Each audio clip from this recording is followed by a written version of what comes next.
tá? Obrigado aí por estar conosco. Estarei gravando também, né, já que estamos no Meet aqui, para quem quiser depois ter acesso. Tá bom? O Igor colocou aqui os 5 sentidos já é uma benção. Exatamente, já é uma grande benção ter os 5 sentidos, né? Galera, bora lá.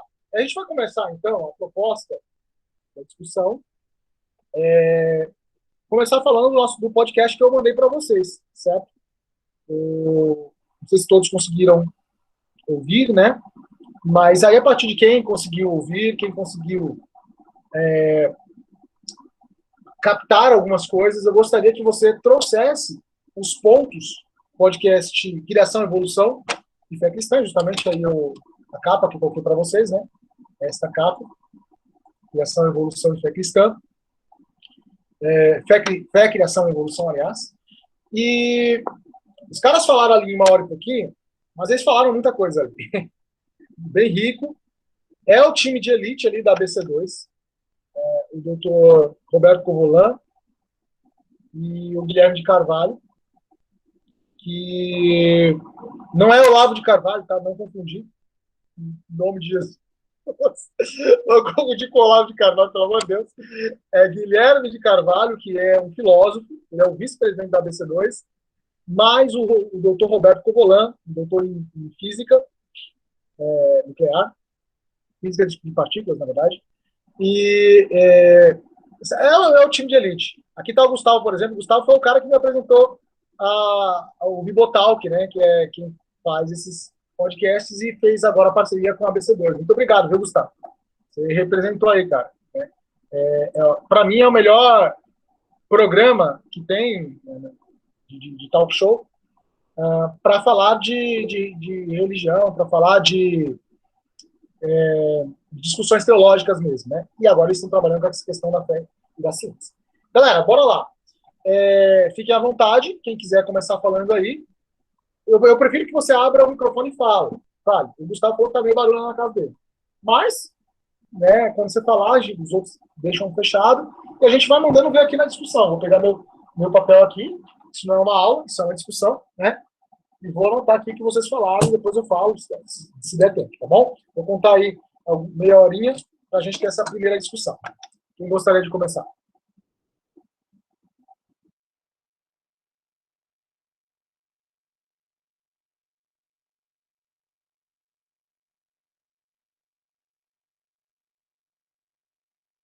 Um de cada vez, por favor, porque desse jeito a gente se atropela, né? E aí não tem espaço.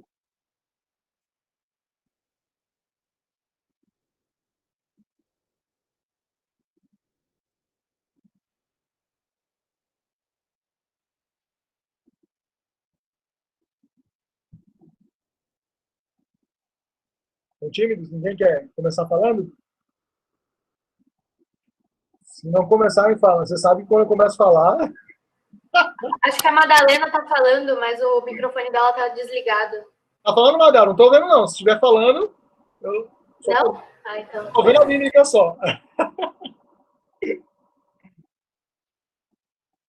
Ninguém quer começar falando? Eu não consegui ouvir o podcast, então eu vou ficar quieta por enquanto. Tá bom. A gente vai fazer da seguinte forma, tá? A gente começa falando, se você ouviu, leu, etc., você fala. Senão você vai depois, vai tendo espaço para, a partir do que o pessoal falar, vai tendo espaço para a gente discutir e para a gente, você colocar dúvidas suas, inclusive, né? A intenção aqui é a gente pensar, gente, tá? Não é nada, dá uma liberdade total. Eu vou colocar um ponto aqui, então, as minhas anotações. É o seguinte, só ampliar um pouco aqui. Eu só fiz 2 anotações. Muita coisa fala lá, muita coisa mesmo. Mas eu preferi fazer só 2 para não ficar muito cansativo. Uma das coisas que eu anotei do podcast aí, né, que eles colocaram assim, o Guilherme de Carvalho falando mesmo, ele vai para a área que é mais a minha área de atuação, que é a filosofia. Né? Porque esse pensamento sobre criação e evolução, gente, deixa eu só colocar o problema aqui, né? Acho que é importante colocar o problema. Galera, isso é uma das maiores tretas que se tem, essa é a fala, uma das maiores tretas que se tem dentro de uma compreensão ou dentro de uma limitação de compreensão da realidade do cristão hoje é a questão da evolução. Não deveria ser, mas é. Tá? Então, muita gente mesmo, né, entende que não é possível você ser um cristão e você acreditar na teoria da evolução. Esse é o grande problema, entendeu? É o grande problema. Tá certo? E aí dentro disso, existe todo um questionamento. Né? Será que é assim mesmo? A evolução é uma heresia? Qual é o problema dessa questão da evolução? Será que a gente não tem condições de agregar? Não tem condições de olhar os dois lados? Se olha para um lado, então, se eu acreditar na teoria da evolução, será que eu sou um ateu? Sou uma pessoa que não acredita em Deus? Se eu acredito em Deus, então não posso acreditar na teoria da evolução? Né? Quais são os problemas que tem? Por que existe essa divisão real?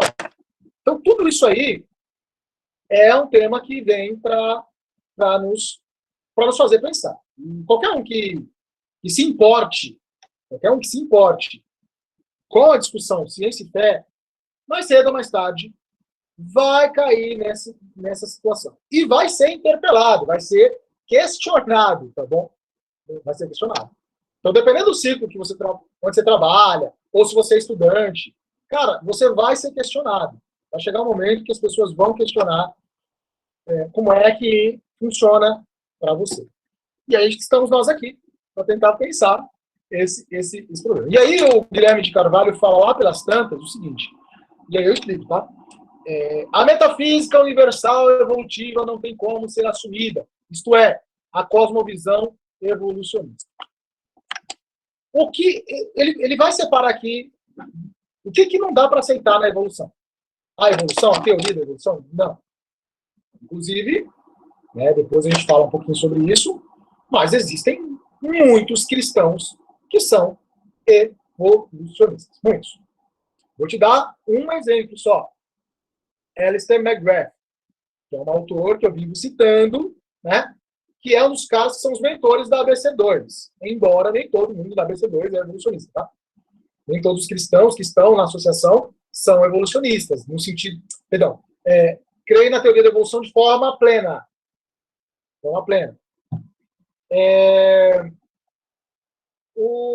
Mas o Alistair McGrath, ele é um cristão, um teólogo de Oxford, na minha opinião, um dos maiores teólogos do mundo, na minha opinião, e ele acredita na teoria da evolução. Aí já dá aqueles nó na sua cabeça. Como é que pode? Os maiores teólogos do mundo, por exemplo, e eu não estou falando que é um cara que é um dos maiores teólogos só porque ele fala de ciência e fé, não. Ele é aquele autor do último texto, né?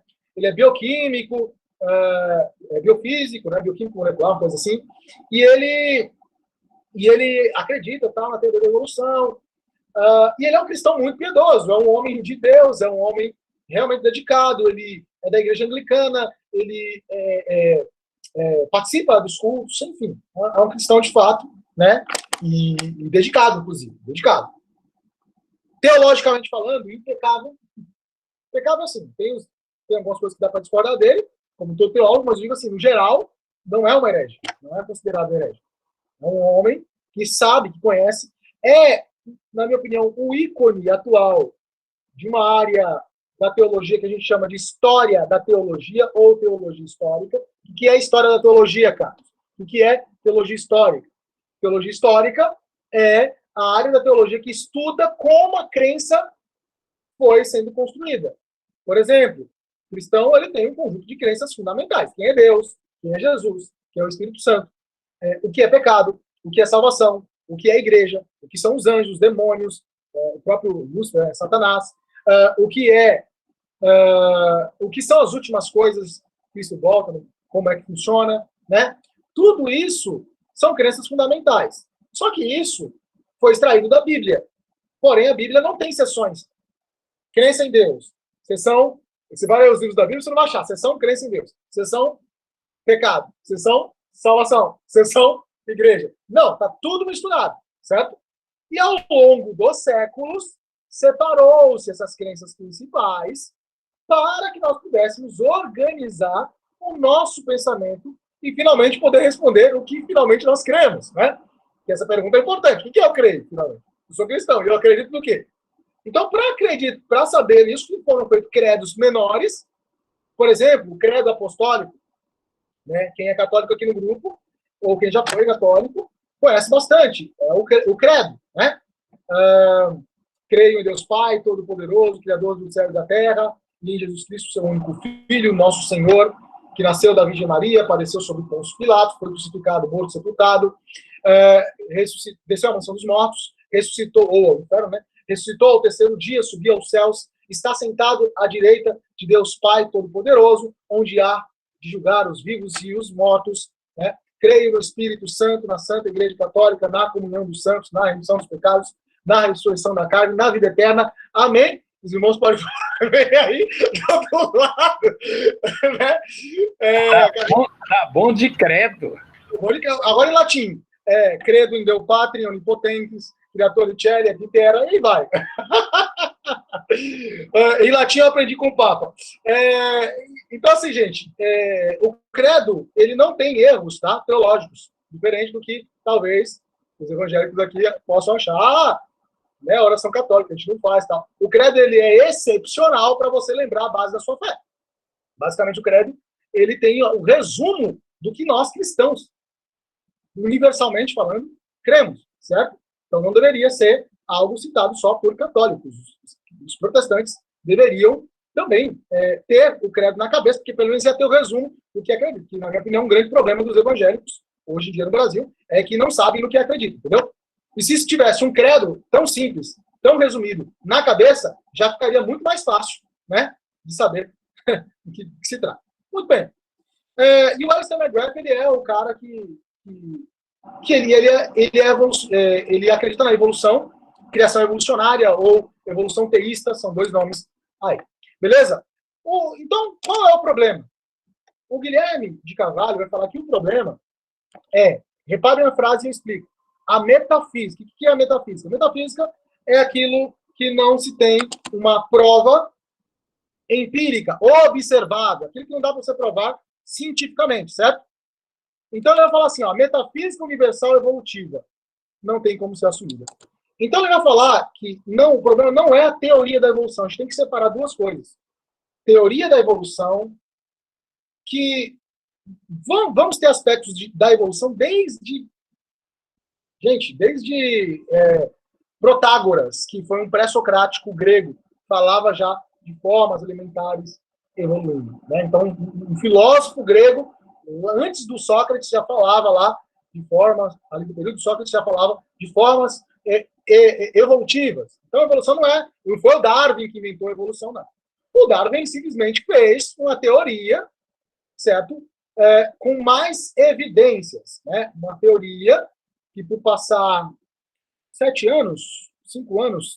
ou 7 anos, não lembro agora, no Beagle, que foi o navio que ele sai lá da Inglaterra, passa por vários lugares aqui na América do Sul, inclusive, passa pelo Brasil, fica horrorizado com a escravidão, deixa aqui registrado, porque ele conhecia a escravidão de leitura, mas na época dele, a Inglaterra já tinha dado um jeito na escravidão, e ele fica horrorizado com o cenário da escravidão aqui no Brasil, e ele sai coletando os animais, as espécies, a gente falou um pouquinho no último encontro, né? O Darwin fica, e ele traz, depois, quando ele volta, ele fica numa espécie de casarão dele no interior da Inglaterra, e ele se dedica totalmente ao estudo. Ele tem a esposa dele, aliás, uma cristã, ambos, né, eram cristãos, tanto o Darwin quanto a esposa dele, que eu esqueci o nome dela agora, né, ambos cristãos. O Darwin, ele teve uma crise de fé, sim, ele não se tornou ateu, em nenhum momento ele fala isso, ele não se torna ateu, mas ele tem uma crise de fé, e um dos motivos principais da crise de fé dele foi que ele perdeu uma filha de 10 anos, né? Então, assim, ele teve muita dificuldade de lidar com isso. Embora em nenhum momento ele falou contra a religião, contra Deus, ou qualquer coisa do jeito. Certo? Mas a esposa dele é extremamente dedicada, uma mulher, assim, muito dedicada, muito temente a Deus. E ela tomou conta da casa dos filhos, né, os que ficaram vivos, e o Darwin pôde fazer um zoológico na casa dele, praticamente. Animais do mundo inteiro, cartas, tudo, e um monte de experiência, Então, ele fez a teoria embasada naquilo que ele estava pesquisando. Foi isso. Entende? Isso não é o que se tornou o evolucionismo. Essa expressão evolucionismo, trocados por miúdos, de forma resumida, basicamente significa que a teoria da evolução foi tomada de assalto por um grupo materialista, ou seja, que não acredita que existe espírito sobrenatural, portanto, que sai do pressuposto que existe, que tudo é natural e material, ou seja, não tem como provar que não existe sobrenatural, né? Você não tem como fazer essa verificação. A ciência não tem ferramentas para isso. Mas os caras falam que não tem, e ponto. E é isso. Participei de uma palestra, alguns já sabem, né? Com um professor doutorando em filosofia que era materialista, uma palestra sobre ateísmo, e eu enchi ele de perguntas, evidentemente, e ele foi muito sincero, eu gostei muito disso, porque ele falou, olha, realmente, nós não tem como, né, provar, simplesmente é uma crença também. Não existe nada além da matéria, isso é uma crença, gente, não se tem uma evidência de que só existe a matéria, entende? Matéria, energia, espaço e tempo. Não, isso é uma crença. O sobrenatural, tudo bem, também não dá para provar o sobrenatural com ferramentas científicas, obviamente que não dá, né? Ela até tenta detectar, mas não dá. Mas isso são crenças. Então, o materialismo é crença também. O naturalismo, que tudo, que vai nessa mesma linha, né? Que não existe sobrenatural, só o natural, só as leis científicas, essa é uma linha. E esse grupo, que é um grupo muito mais filosófico do que científico, diga-se de passagem, certo? Partindo do pressuposto que não dá para você desenvolver, né, provas para o naturalismo 100% ou para o materialismo 100%, entende? Ambos dependem de fé, ambos dependem de compreensão prévia, certo? De crença, ambos dependem de crença. Então, essas pessoas pegaram e abraçaram a teoria da evolução como a teoria deles e, a partir disso, fizeram um estilo de vida. Você entende qual é o problema? É você fazer um estilo de vida baseado na crença de que não se existe Deus, usando a teoria de evolução como pano de fundo. Sendo que esse não é o propósito da teoria da evolução, mas nem de longe. Tá? Então, é isso que não dá para aceitar na teoria da evolução. Qual a visão evolucionista? Alguém quer comentar alguma coisa? Falar alguma coisa do que ouviu, do que eu estou falando aqui? Manda aí. Manda aí. Pode falar, o Carol. Já que chamar de Ana de novo. Ô, Patrícia. É Carol, Patrícia. Carlos, estava até pensando... não sei, isso sempre me faz pensar muito, porque inclusive essa semana eu sou católica, eu fui lá na Basílica de Aparecida e eu rezei o credo, né? E fica meio contraditório, né? Mas assim, eu acho que a grande questão é a origem, sabe? É a origem de tudo, não é assim, eu sou católica, eu falo lá, não creio, eu creio na Santa Igreja Católica, tudo, mas assim, acho que é a origem, sabe? Que a evolução tá aí, tem várias provas e tudo, eu acho que é a origem mesmo, faz a gente ficar meio, sei lá. A origem? E como seria, assim, qual seria o problema da origem, Ana? Então, porque aí, por exemplo, se a gente pegar o Gênesis, né? Que diz lá que ele criou em 7 dias, um dia, não vou saber falar direito, mas em um dia foi uma coisa, outro dia fez outro, né? E assim, não faz muito sentido, né? Assim, se a gente for parar para pensar em evolução. Você fala cientificamente. Você fala cientificamente. Não assim, do nada, de um dia para o outro, né? Então, assim, para mim, na minha visão, o grande problema, né? A grande incoerência está na origem, né? Como que as coisas foram criadas? Porque está lá no Gênesis, né?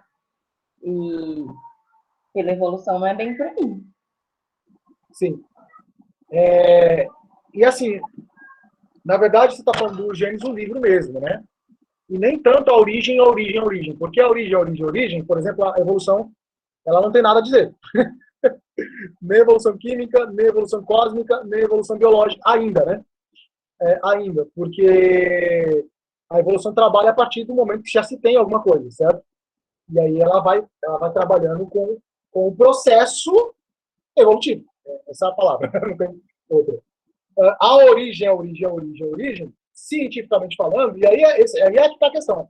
Quando a gente fala cientificamente falando, já por conta do materialismo metodológico, eu entendo isso, tá? O naturalismo, o materialismo metodologicamente. Para quem não está acostumado com a linguagem científica, o que significa materialismo ou naturalismo metodológico? Por exemplo, para a ciência não pode simplesmente falar, olha, Deus criou e pronto, e já era. Se ela falar isso, ela não tem o que pesquisar mais.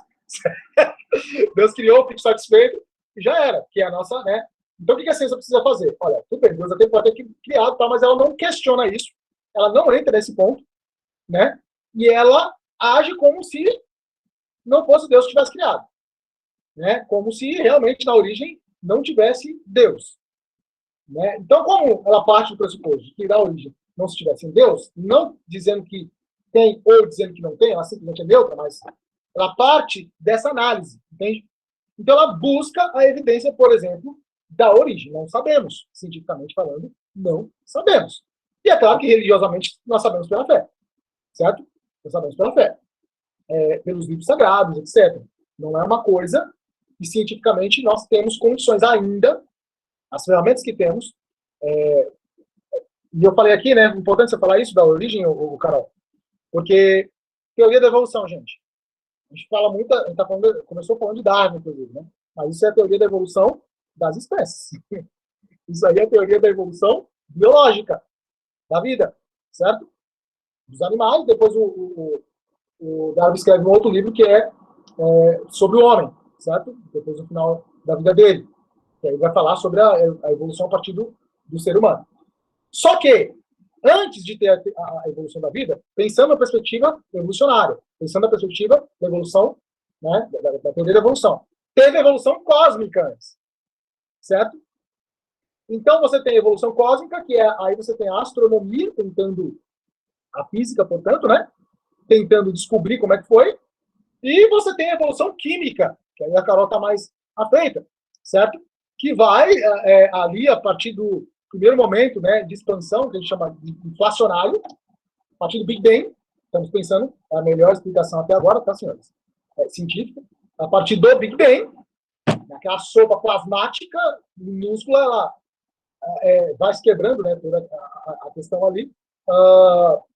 E você tem o primeiro momento inflacionário, muito rápido, expansão rápida, depois esfriamento do universo, e aí começa hidrogênio, aí começa a surgir essas coisas aí que a Carol fica dando aula aí. Explicaria 100 mil vezes melhor que eu. Entende? Então você tem a evolução química, você tem a evolução cósmica, estou falando de cosmologia, estou falando de astronomia, estou falando portanto, de física, né? Tem a evolução química, portanto, química, e aí só depois de muitos bilhões de anos, você vai ter a evolução biológica, a partir, claro, né, de todo um processo químico, inclusive, que vai gerar. Então, você tem a cósmica, química, para chegar na biológica. São essas três grandes linhas da teoria da evolução. É importante falar isso, porque, assim, quando você fala de vida, você está falando de evolução. A própria expressão evolução, gente, olha, ela é bem... Por exemplo, no meio científico, alguém pode estar falando de evolução simplesmente com o processo. E aí não tem problema nenhum, nem para cristão, nem para quem não é cristão, nem para quem é cristão fundamentalista, porque o processo existe, todo mundo sabe. Né? O processo de evolução da própria sua vida. Você cresce, nasce, cresce e morre. Isso é evolução, certo? Tem gente que está falando de evolução pensando em algo que foi selecionado, né? A seleção das espécies. Aí já entra mais teoria darwiniana. E tem gente que fala de evolução pensando na coisa um pouco além. Pensando na própria ideia... como é que é a expressão aqui? Deixa eu pegar minha colinha aqui. São muitos termos da biologia muito complicados, né? Cadê? Bem, fugiu aqui agora. Eu escrevi muita coisa. Né? Que tudo surgiu E aí é que tá, e é onde a Carol colocou o ponto. Que tudo vai surgir do acaso, né? E aí é que tá. Eu vou comentar isso um pouco mais pra frente, Carol, mas já jogou uma bomba aí no grupo, tá, gente? Fique à vontade. Carol com uma boa química. Que assiste Breaking Bad aí, ó. Já acabou de jogar aí, né? Mais alguém, por favor? Alguém tinha levantado a mão aqui, eu não sei quem foi. Pastor Paulo Gabriel. Gustavo também. Tem um desconhecido que é quem? O desconhecido? Consegui um lugarzinho calmo aqui. Mas aí... Fala aí, Gustavo. Paulo Gabriel falou primeiro, né? Eu não sei. A minha rápida é só apenas uma colocação. O cristianismo, a dificuldade do cristianismo com a evolução é que nunca apresenta a evolução nesses 5 aspectos: astrológica, a evolução em geral. Quando se fala em evolução, está se falando na evolução humana. E aí se torna um pouco complexo para quem é cristão entender que algo foi feito à imagem de Deus e, de repente, eu ter que aprender que eu evoluí a partir do gibão ou de outra coisa qualquer, ou de uma ameba. Então, essa é a grande dificuldade para o cristianismo, porque sempre nós aprendemos na imagem de Deus e, de repente, quando você ouve falar de evolução, você só ouve falar da evolução das espécies, incluindo nessas espécies o ser humano. E aí fica muito difícil de assimilar essa questão. Só isso. Então, o senhor acredita que o problema é um problema de assimilação, de compreensão?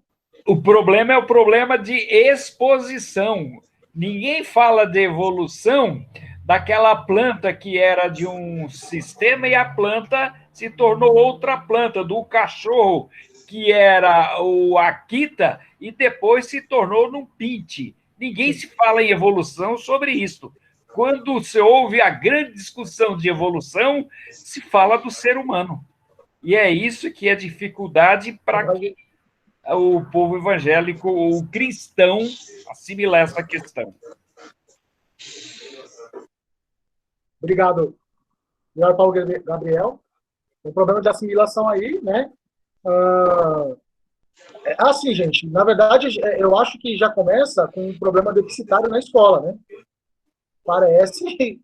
Não era para a evolução ser tão mal compreendida. Uma vez que o sistema de ensino... E eu não estou culpando os professores, tá? Porque sou professor também. Mas eu não sei exatamente por quê.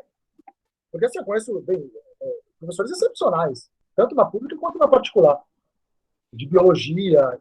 Eu não sei qual é a grande dificuldade de compreender o processo, entendeu? Eu não sei. Professor, desculpe interromper, mas por favor, fala aí, só aí. Acrescentando, eu acho que, assim, por experiência própria, eu acho que é um problema porque eu vejo que se torna uma coisa muito identitária, né? Então, por exemplo, quando um professor vai ensinar sobre evolução, então os alunos que já são cristãos já meio que se levantam contra, assim, às vezes o professor, sendo cristão mesmo, ele vai ensinar, só que ele vai ensinar um pouco mais contrariado, assim, ou, por exemplo, quando ele é ateu, ele vai dar uma ênfase maior, geralmente, talvez, menosprezando o modelo criacionista também. Então, eu vejo que nas escolas, assim, eu fui a maior parte da vida educado numa escola cristã, né? Eu vejo que se torna muito uma coisa identitária, assim, essa questão do evolucionismo do criacionismo. Só complementando aí. Excelente. Então, Gustavo, pelo que eu estou entendendo, ao que parece, o problema ele é o preconceito. Exatamente. Então, já se chega com a noção preconcebida, seja de um lado ou de outro. Você vê isso? Sim. Muito bom. Ó, o desconhecido, eu não sei quem é o desconhecido aqui, deixa eu ver se eu acho. tá como desconhecido para mim, tá com a mão levantada, eu não sei quem é. William. É o William? É você, William, que tá como desconhecido? É, sou eu. Mas você não é desconhecido, William. Dá, Eu te conheço, pô. dá pra me ouvir aí? Perfeitamente. Tá, quando a Carol puxou pro lado de origem, todo mundo puxou junto pro lado da evolução. E o que eu ia falar agora era pro lado da criação, só que é mais pro lado do texto do que pro podcast. Pode falar agora ou depois volta? Não, Quando pode entrar no falar. texto. Eu acho que praticamente é uma continuidade, né? Então vamos mandar ver. Tá. O que eu vejo de criação, para mim, pelo menos pessoal, é mais um problema de interpretação. Por exemplo, quando fala de dias, né, em Gênesis, no texto fala que pode ser só uma metáfora, né? Dias podem significar eras, milênios ali. Uhum. Então é mais uma questão de interpretação. Aí para mim também tem outra coisa, que isso é pessoal meu, eu não sei se eu tô certo, mas quando fala de dias eu penso, será que são os nossos dias, né?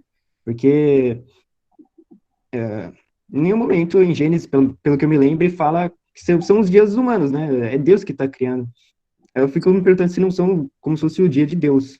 Deus criou em um dia, é o dia dele. Porque Deus, como Deus, ele consegue ver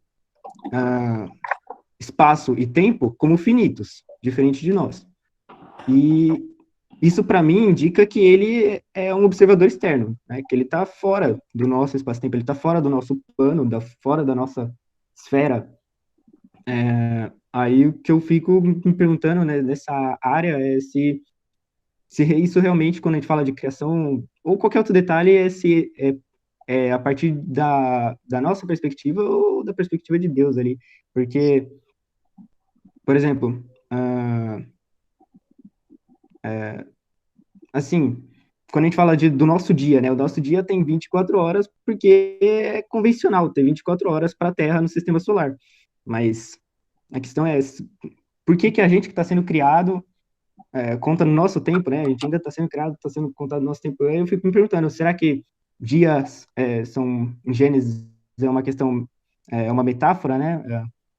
Pode significar eras, milênios, ou será que são dias no tempo de Deus, que pode ser meras e milênios também, já que se ele está fora da nossa esfera de espaço e tempo, seria diferente.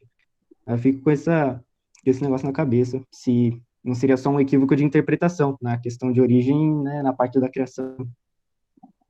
Excelente questão, o Will. O que vocês acham, gente? Aí, vamos voltar aí. São dias literais, de 24 horas.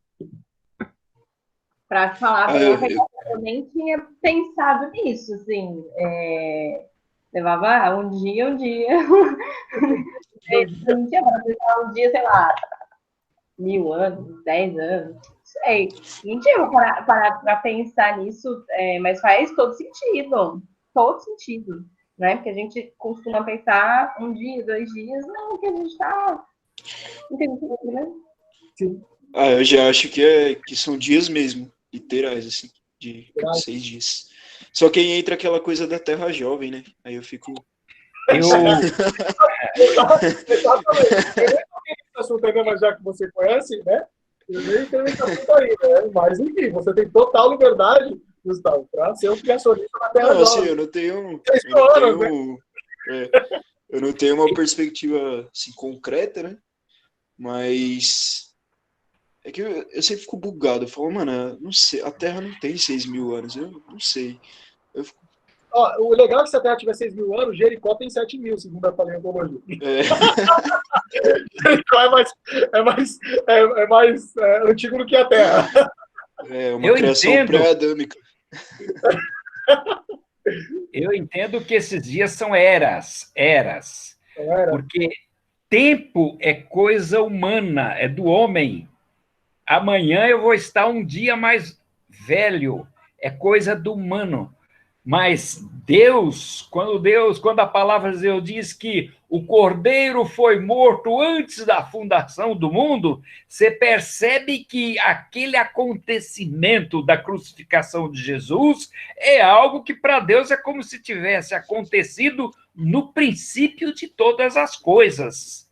Então, quando se fala em tempo, estamos falando de coisa do homem. Às vezes o pessoal fala, Jesus vai voltar daqui tal dia, daqui 1 ano, 2 anos, está chegando. Pode chegar hoje, mas pode demorar 100 mil anos, porque tempo é coisa do homem, da mente humana. Tempo não é algo de Deus. Outra coisa, a Bíblia não é um livro de história. Portanto, você vai seguir pela genealogia para saber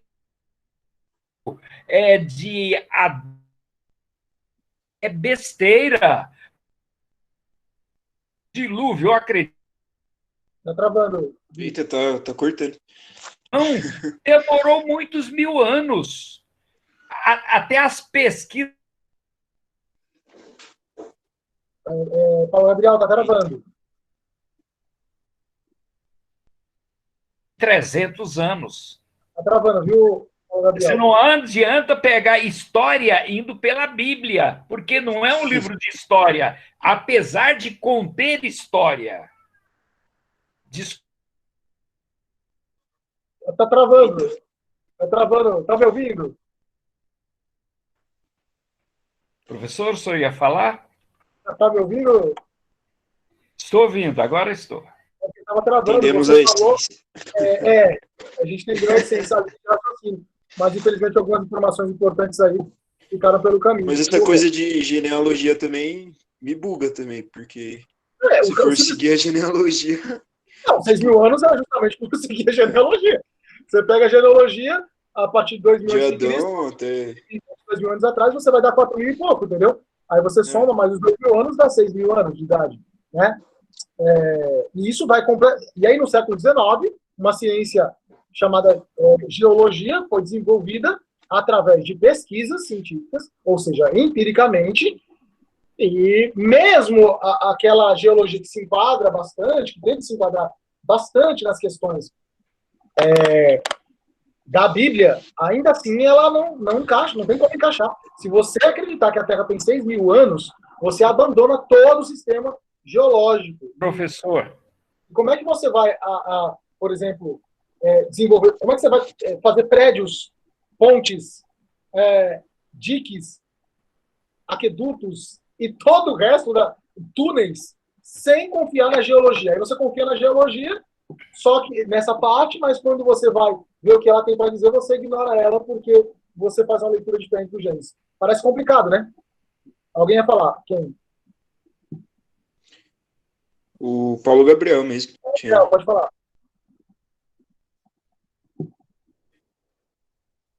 Eu acho que uma outra coisa aqui, pegando esse gancho aí dos dias, né? Que o Gustavo colocou e que o Luiz também colocou aí. Né? Bem, no próprio texto, no artigo que a gente pegou, né? Em algum momento ele fala justamente sobre isso.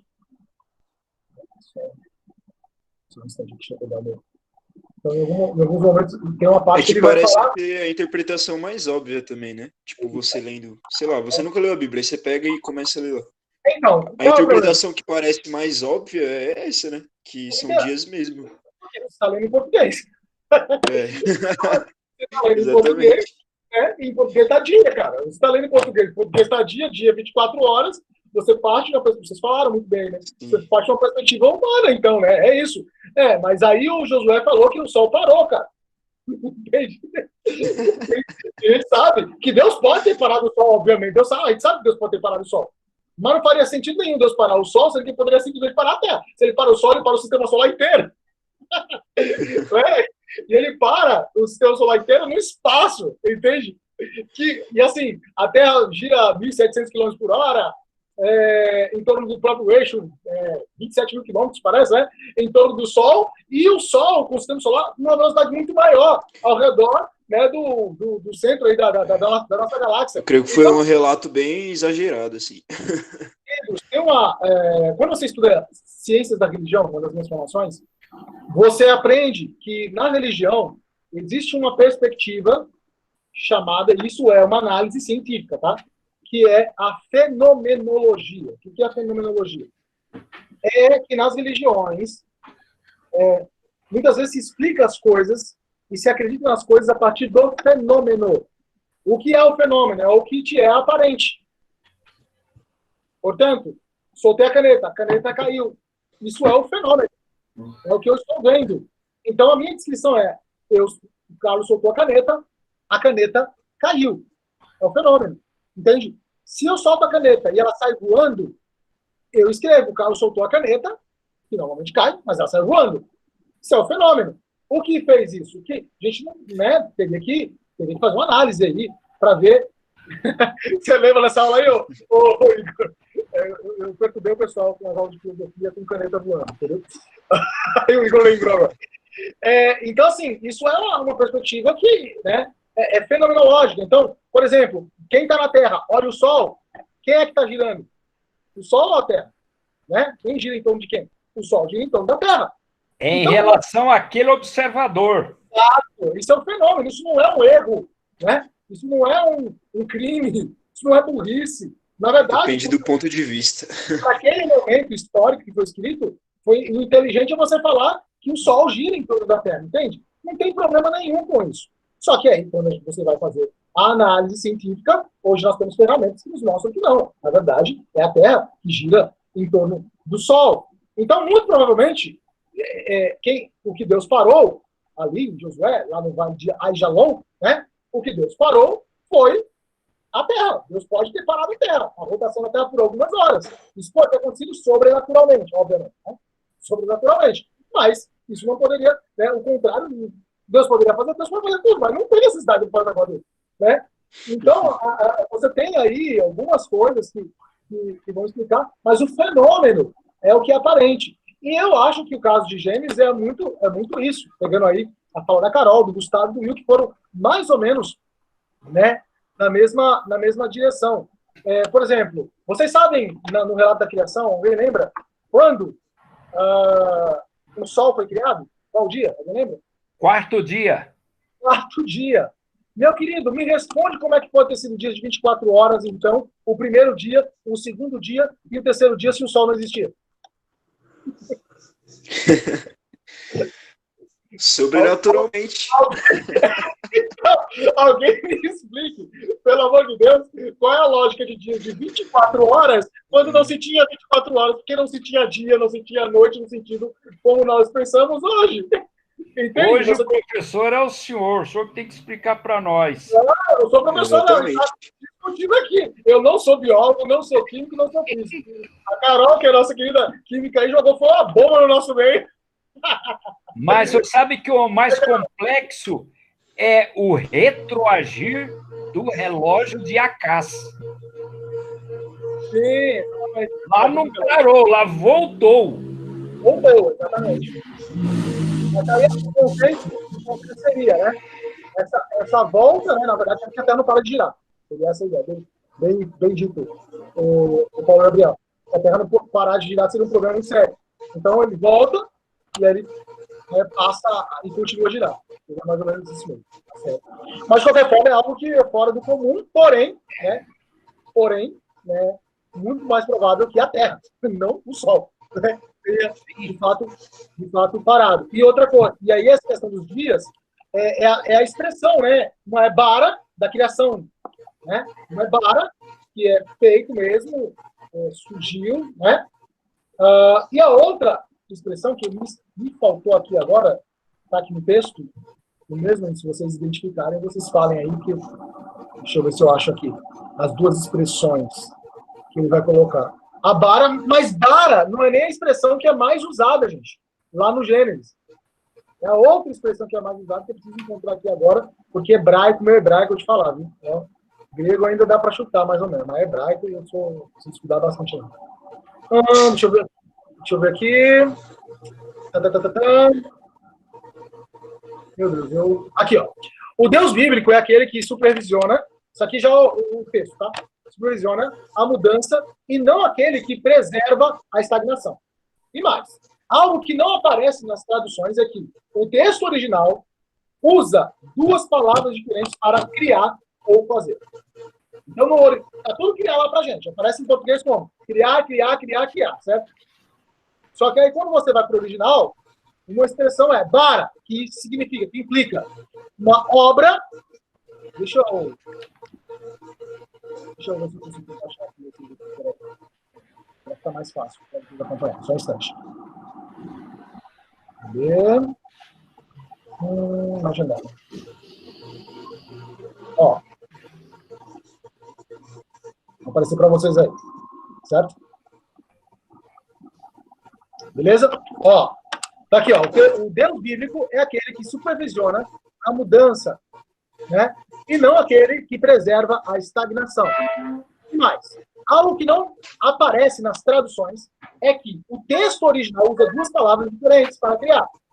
Ou seja, para, que implica uma obra soberana de Deus, com Deus como seu sujeito. Então, para é aquela criação mais clássica. E que é usado nesse contexto só para a criação da matéria. Só para a criação da matéria, dos grandes monstros e da humanidade.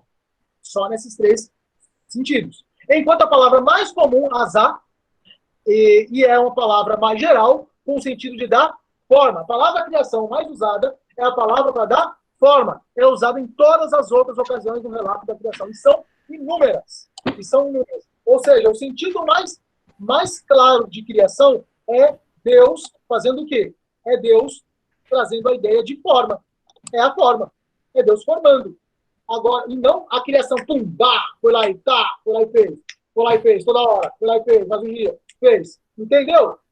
Essa ideia do fazer de forma meio que instantânea, materialmente falando, a criação material, quando tem monstros, ali em algumas situações, né, nas escrituras, e quando foi o ser humano, certo? E o outro coisa que coloca aqui, dos monstros, a própria matéria, né? Na origem, a própria matéria, os monstros ou os seres humanos. De resto, todos os outros, detalhadamente, os detalhes da criação, Deus foi formando. Como é que se forma? Né? Então, ele criou algo e a partir do que ele criou, qual é a ideia lógica que a gente pensa aí? Certo? E aí você já começa a ver um quadro que faz com que pareça-se com a evolução, viu, gente? Essa aqui é a real. Não dá para condenar o irmão. Professor, só uma dúvida. Você falou sobre formar, e eu fiquei pensando a respeito de Adão, né? Porque tem um relato que é do barro, né? E a impressão é que foi algo muito instantâneo, né? Deus foi lá na terrinha, formou lá, soprou. Como que entraria essa questão do formar, assim? Você crê que não foi algo instantâneo, assim? Cara, eu estou estudando Adão ainda, não vou entrar em Adão aqui agora, não. Porque, assim, essa é a nossa primeira discussão sobre evolução. Não tem como ser a única, tá, gente? Não, sim, com certeza. A gente está fazendo de uma forma mais aberta e a gente está jogando, entendeu? A gente está jogando. Futuramente, a gente vai voltando a alguns pontos. Por exemplo, Adão é um ponto que nós vamos voltar. Eu ainda estou estudando e o próprio, acho que o texto do Dennis Alexander, né? Que é o autor desse livro aqui, que é o próximo está na minha lista. Criação ou evolução, precisamos escolher, né? Depois eu leio aqui o que ele fala aqui nesse livro. E assim, a gente está acostumado a ver toda uma questão de Adão. Certo? Existem um problema. Deixa eu ver o que eu coloquei aqui. Eu coloquei, a questão semântica, né? As palavras hebraicas para a criação não se limitam à criação materialista das coisas, mas também com o sentido de amoldar, que eu coloquei aqui, né? Eu coloquei alguns comentários mesmo. Então, esse é o problema, gente. Eu acho que o grande problema, viu? E aí, estou tentando responder o que a Carol colocou, eu acho que nós mandamos muito mal a interpretação bíblica. De verdade. De verdade, essa é a minha opinião. Eu estou falando como teólogo, alguém que precisa desesperadamente estudar. Eu tenho estudado o grego mais agora, né? O latim tem um pouco, mas que o latim ele é secundário. O latim é mais porque eu acho bonito mesmo. Mas o grego eu estou estudando um pouco mais, e o ano que vem eu preciso estudar hebraico de forma um pouco mais séria. Porque a gente precisa entender as palavras no original. E uma outra coisa, isso aqui eu estou com gramática. E a história e a cultura do local. A história, olha, esse livro aqui, tá? Ó, o de Adão e Eva, né? O Mundo Perdido de Adão e Eva.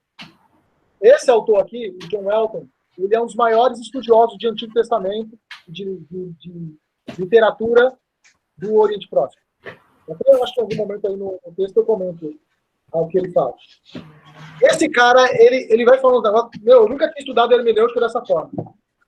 Hermenêutica, para quem não sabe o que é hermenêutica, é a interpretação da Bíblia.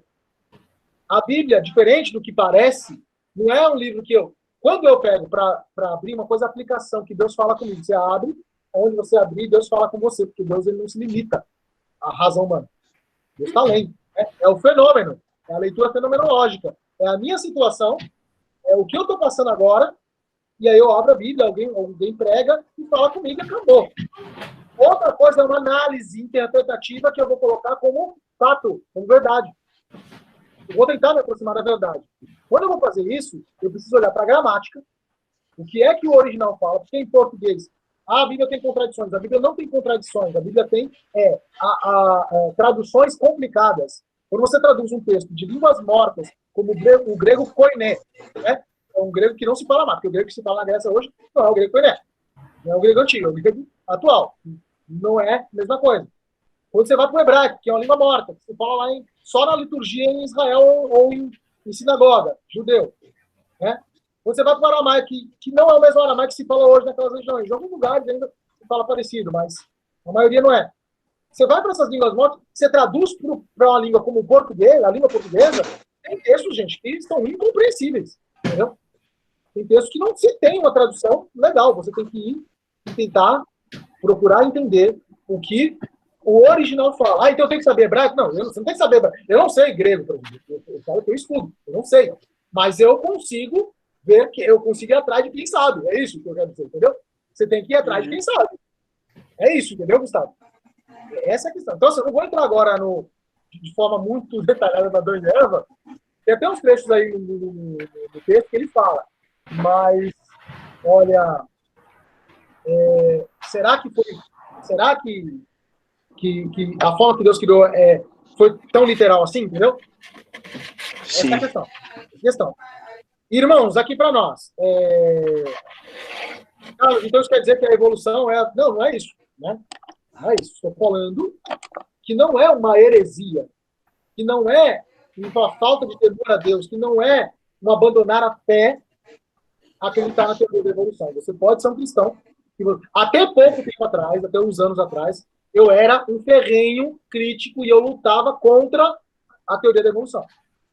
Só que eu aprendi que essa luta ela foi construída do final do século. Quando Darwin escreve a teoria das espécies, no começo da teoria da evolução, não há grandes questionamentos entre os cristãos. Muitos cristãos abraçam a teoria. Muitos cristãos abraçam. Não, lá nos Estados Unidos mesmo, que é o grande lugar, né, do fervo, muitos cristãos abraçam, muitos cristãos vão e concebem, né? Aí vem umas críticas assim. E aí você tem, infelizmente, a partir do momento que alguns cristãos começaram a se preocupar com o que a teoria poderia se tornar, eles começaram a proibir as escolas públicas que se ensinassem teoria da evolução. Olha o jogo como é que é, como vira, né, cara? Olha o jogo como vira. Professor, só uma dúvida. Foi na mesma época que começou bastante da teologia liberal, assim? Era o mesmo contexto, mas não nos Estados Unidos. Não, mas não na Europa, o Schleiermacher, um teólogo alemão, já estava começando a desenvolver... Não, só perguntando, porque eu lembrei, eu fiquei, nossa, será que tem alguma relação, né, com isso?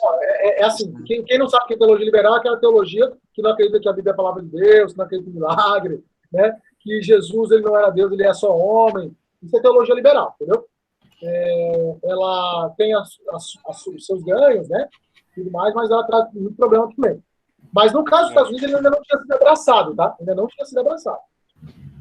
Claro que já tinha gente, expoentes, né, mas não era uma coisa ainda. Ia demorar uns 50, 60 anos para isso acontecer. Porém, os caras começaram a proibir, começaram a ficar preocupados. E aí a coisa começou a ficar problemática. E aí começou a ter defesa, porque, olha, é uma teoria científica e tal. E começou, então, aquele ranço do iluminismo, que fala que ciência e fé são coisas que são inimigas, isso baixou aí naquele local, naquele momento, entendeu? Então as pessoas começaram a desenvolver debates. Aí, lá na Inglaterra, o Huxley, conhecido como Bulldog de Darwin, ele debate com o bispo, o bispo agora, ele debateu com o bispo, eu acho que é o Mitchell, não lembro agora. Ele debateu com o bispo, e os caras, os darwinistas daquele momento, pegaram o debate e deturparam o debate. Porque o debate foi o seguinte: o bispo, ele era um cristão, um criacionista que encheu a evolução de questionamentos, que até hoje tem sérios questionamentos da evolução, tá, gente? Bem claro. Não é uma lei científica, é uma teoria. É a teoria mais aceita? É. Mas ela tem um monte de problemas, certo? Como a maior parte da ciência. É assim na química também, Carol? Está me ouvindo? Na química também tem muitos problemas, as teorias ainda? Ou já está tudo amarradinho, bonitinho? Tem muitos problemas, Carlos. Tem vários. Só que a gente vive tentando comprovar alguma coisa, né? Comprovar várias coisas. Mas tem vários. Fazendo remendos, né? Porque a ciência é assim, gente. A ciência é assim. Então, a teoria da evolucionista ela já tinha um monte de problemas, certo? E hoje, muitos foram resolvidos e muitos outros surgiram, né? Então, as teorias científicas são assim. Então, não é que... E o cardeal não, o bispo, ele debate com o Huxley, que era o grande cara que pegou ali a ideia do Darwin, e, o debate é excelente, pela igualdade, a gente chama de criacionismo clássico, cheio de argumentos, com questões da lógica, com inteligência, e ele questiona, entendeu? Não acredito por isso. Beleza, tá bom. Só que aí os caras pegam lá e falam que o Huxley, ele deu um pau no bispo, e que foi humilhante. E a partir dali, cara, simplesmente começou a cair no ostracismo mesmo, no abandono. Começou a ser visto o criacionismo como coisa de gente ignorante, de gente obscurantista, de gente burra, essas coisas todas aí. Até que, no início do século XX, acho que entre 1910 e 14, nós tivemos o movimento The Fundamentals, né? Lá nos Estados Unidos, ou seja, quando inicia o fundamentalismo. Já ouviu falar em fundamentalismo, né? Fundamentalismo. A ideia de fundamentalismo inicialmente era o quê? Seguir a raiz das coisas. Não tem nenhum problema de fundamento, né? É algo bom, fundamento das coisas, saber o fundamento. Só que, basicamente, o fundamentalismo nessa área, ele bate totalmente no darwinismo, na teoria da evolução, na teoria darwiniana. Né, que ainda não era esse darwinismo que eu falei para vocês, essa visão de mundo. Era só uma teoria das boas, né, de passagem científica. E os caras começaram a bater.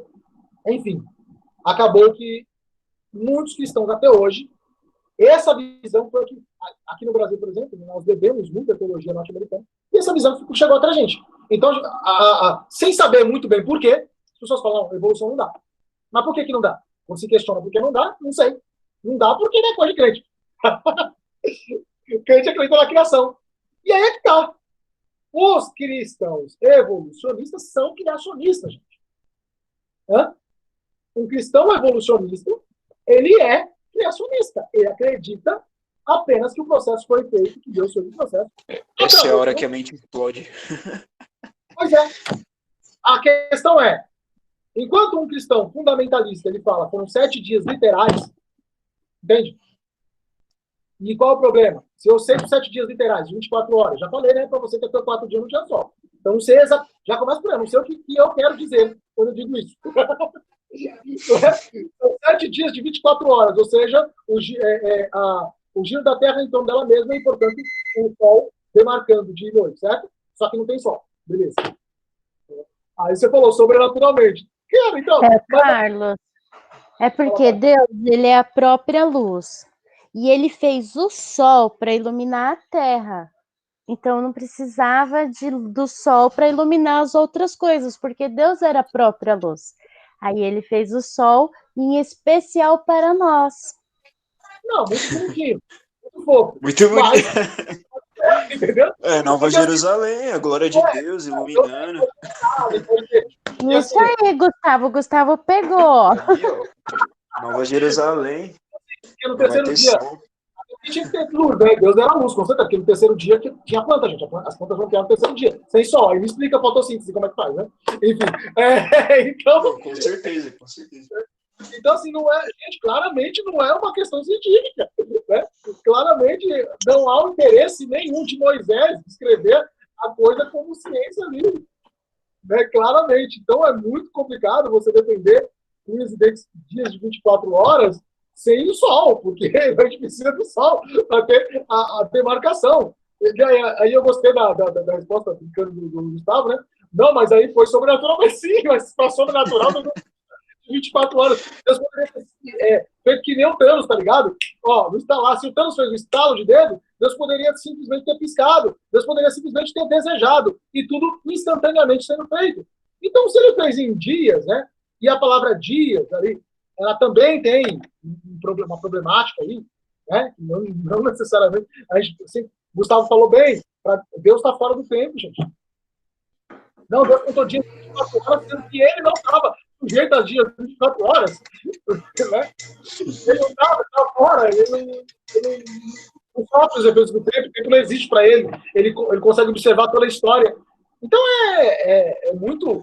Eu acho talvez até mais complicado, viu? Eu acho talvez até mais complicado do que você entender, por exemplo, como eras, né? Que aí você resolve o problema. Eras geológicas, entendeu? Eras geológicas. Entende? E aí nós estamos aqui apenas na criação cósmica. 30 anos de evolução humana. Que aí entra a questão do Adão e Eva, né? Que aí entra a questão do Adão e Eva. Né? Vamos lá, mais alguém quer falar alguma coisa? Mas isso, de alguma forma, por exemplo, anularia ou você deixaria duvidosa a questão da genealogia? Não. Sim. A genealogia é o seguinte, cara, eu não sei se ele fala, eu li muita coisa, né? Eu li muita coisa, agora eu estou completamente perdido. E alguém fala, não sei se foi no próprio texto, ou se foi nos comentários que eu li, cara. Genealogia é o seguinte, era muito comum ali no Oriente. É o John Elton. Ele vai falar o seguinte, que no Oriente Próximo, o que é o Oriente Próximo? Aquela região do Crescente Fértil, Tigre, Eufrates, até o Egito, né? Nessa região de primeiras civilizações, era muito comum eles falarem a genealogia da seguinte forma: eles citam o nome de um ser humano, que era o mais importante, e ele representava uma série de pessoas, entendeu? Tipo o chefe da família nas tribos, né? Exatamente. Tanto, por que Israel se chama, os judeus são chamados israelitas, né, já pode, sabe? E por que eles são chamados, por exemplo, de hebreus e não de abraeus, né? Ou Abraão. São chamados de hebreus. Por quê? O motivo é porque eles adotaram um patronímio, um apelido de família, certo? O tio de Abraão, chamado Éber, que vivia ali na região da Caldeia, mais ou menos, dos antigos babilônicos, ele é que ele vai nomear a família toda. Então, a galera que sai e descende dele são chamados os filhos de Éber. Os filhos de Éber, entendeu? É um patronímio. Então, hebreus. Alguém poderia citar, se fosse pegar tronco, Éber. Aí já falou para Abraão, por exemplo, entendeu? Então, você tem aí toda uma problemática de uma série de pessoas que não foram citadas. Isso é muito comum na literatura daquela região. Então, o cara que está falando isso sou eu. É o cara que é especialista não só nas escrituras, mas na literatura de todo o Antigo Oriente, entendeu? O Oriente chamado Oriente Próximo ali. Que ele conhece e ele vê que não é só Israel, mas é todos aqueles povos. Né? Os egípcios têm alguma diferença num ponto ou outro, mas fora os egípcios, e não é tanto assim. Os egípcios, arameus, você vai pegar os povos os palestinos antigos, os jebuseus, né? Você vai pegar os gigazeus, você vai pegar os povos da Mesopotâmia, como os assírios, os sumérios, os acádios, os babilônicos, e aí vai. Todos esses, eles têm essa linha de raciocínio. Entendeu? Um exemplo clássico está no cego de Jericó, que ele clamava: Jesus, filho de Davi, Jesus, filho de Davi, tem misericórdia de mim. É verdade. A todas as gerações ele pula, só não fala. Né? Ele pula José, pula Maria necessitada mesmo, naquela época, infelizmente, os mulheres eram necessitadas quase, né? Ele vai por Jesus, filho de José, né? Não. E por quê? Porque Jesus, ele é o Messias. Então, e o Messias, ele sai da raiz de quem? Da raiz de Davi. E Davi. Né? Entende? Boa, Paulo Gabriel. É bem nessa linha mesmo. E aí, lá em Gênesis, cara, não tem por que você não acreditar que é assim. Entende? Eu tô lendo esse livro agora, que é a Origem, e aqui ele vai falar, gente, de 4... eu mostrei isso eu citei, né? No primeiro encontro eu citei. Estava começando a ler esse livro. E aqui ele vai falar das 4 teorias criacionistas. Tá? Existem 4 teorias criacionistas. E a criação evolucionária é uma delas. Tá certo? Eu vou aqui pegar o meu comentário para eu falar para vocês rapidinho aqui. Eu deixei aqui separadinho. Cadê? Aqui, ó. Existem 4 visões cristãs sobre a origem do universo e da vida, que é o criacionismo da Terra Jovem, criacionismo progressivo da Terra Antiga, criação evolucionária, ou evolucionismo teísta, ou evoteísta, a gente chama, e o design inteligente, que de longe é o mais polêmico, né? Eu já comecei a falar sobre isso. Né? Aí, nesse livro aqui, o resumo é apresentado no livro A Origem, 4 visões sobre a criação, evolução e design inteligente, página 20. Na página 20, eu vou ler aqui os textos só para você entender como é que funciona. Tá? Ó, ele fala assim, ó, correndo o risco de uma simplificação excessiva, vou caracterizar as 3 primeiras posições em relação às suas visões quanto a alegações científicas contemporâneas. Existe um amplo consenso entre os profissionais das ciências físicas, que são física, química, geologia e astronomia. Carol, vai ouvindo aí e me fala, tá? Se é bem nessa linha mesmo, tá? De que o universo tem cerca de 13,8 bilhões de anos e a Terra tem 4,5 bilhões de anos. Existe também um amplo consenso entre os profissionais das ciências da vida, biologia e medicina, de que a vida na Terra evoluiu a partir de ancestrais comuns. A esmagadora maioria dos cientistas aceita que a ciência mostrou, sem margem de dúvidas, que a Terra é muito antiga e que a vida, incluindo os seres humanos, evoluiu a partir dos ancestrais comuns. Confere, Carol, até agora? É nessa linha, né? Confirmou. Beleza, a partir disso, nós temos 4 visões, tá? Algumas que abraçam a ciência, como ela é, mais ou menos, e uma que abraça bem menos, né? A primeira, justamente, é o criacionismo os criacionistas evolucionários aceitam essas conclusões centrais, tanto das ciências físicas quanto das ciências da vida. Ou seja, um criacionista evolucionário acredita que a Terra tem 13,8 bilhões de anos, certo? A Terra tem 4,5 bilhões de anos, o universo cerca de 3,8 bilhões de anos, e que o ser humano foi criado por Deus a partir do processo de evolução. Repare, criado por Deus, só que através de um processo de evolução. Os criacionistas da Terra Antiga aceitam as conclusões das ciências físicas quanto à idade da Terra e do universo, mas não aceitam a alegação central das ciências da vida, de que toda a vida evolui a partir de ancestrais comuns. Então, um criacionista da Terra Antiga acredita que a Terra tem 4,5 bilhões de anos, o universo 3,8 bilhões de anos, mas não acreditam que o ser humano ele evoluiu tal como a teoria da evolução fala. Os criacionistas da Terra Jovem não aceitam as conclusões centrais das ciências físicas ou da ciência da vida. Os criacionistas da Terra Jovem falam o que a Bíblia fala literalmente é isso e pronto. Eles fazem uma leitura e acreditam, né, que dia é 24 horas, que são 6 mil anos de idade o planeta tem só, né, Adão foi criado daquela forma do pó da terra, certinho, E é assim que está escrito, é assim que é, e ponto, e problema seu, se você provou cientificamente ou não. Né? Por aí. O design inteligente é a 4ª posição, né, não se encaixa nesse padrão de caracterização, pois possui adeptos em todas as 3 categorias anteriores. Design inteligente. Tem criacionismo da Terra Antiga, criacionista da Terra Jovem e criacionista evolucionário.